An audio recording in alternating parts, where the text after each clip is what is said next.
Selamat sore semua.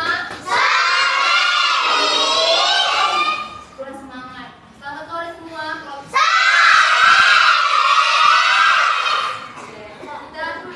Pembelajaran kita hari ini adalah belajar bersama dengan menghargai dan berempati. Tahu lagi belajar bersama? Iya. Siapa namanya? Bekerja sama. Betul. Apa lagi? Belajar bersama itu apa artinya?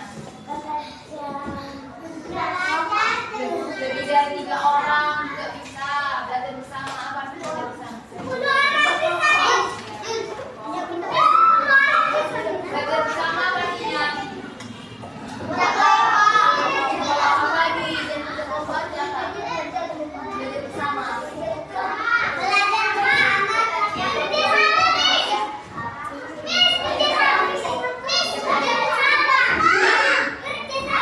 Kerjasama apa lagi? Belajar bersama itu adalah belajar secara kelompok. Misalnya 2 orang, 3 orang, 4 orang, 5 orang, 6 orang. Itu ya belajar bersama itu artinya belajar bersama. Contohnya misalnya belajar bersama itu contoh misalnya siapa namanya? Arjuna. Si Arjuna ini kan nggak tahu contohnya, misalnya dia nggak tahu matematika contohnya. Jadi teman-temannya itu harus bantu dia supaya dia paham. Ngerti? Itu belajar bersama. Paham? Apa lagi bilang tadi belajar bersama? Iya, bertanya gitu kan. Ya, 3 orang, 4 orang, 5 orang belajar bersama. Jadi bisa tanya lagi, apa itu arti menghargai?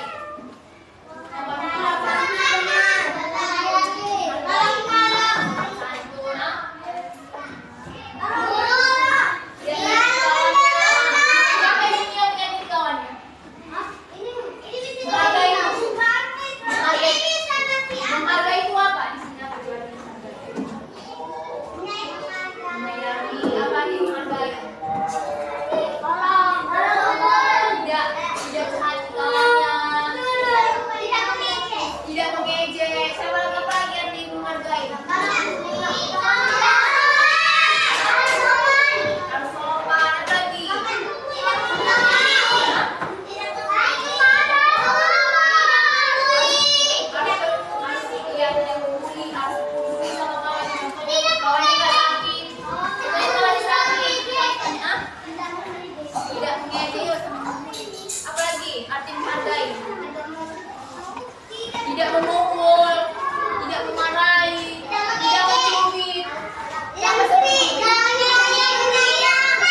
memori, itu yang pertama. Yang kedua, meningkatkan kemampuan sosial kita bersama. Ketiga, menunjukkan rasa peduli kita terhadap yang lain, teman-teman, orang tua. Dan keempat, menjadikan lingkungan belajar yang aman, nyaman, dan menyenangkan. Jadi kalau misalnya nggak ada membuli, kita kan pasti aman kan? Kalau gitu tapi kita membuli orang, pasti kita masih aman.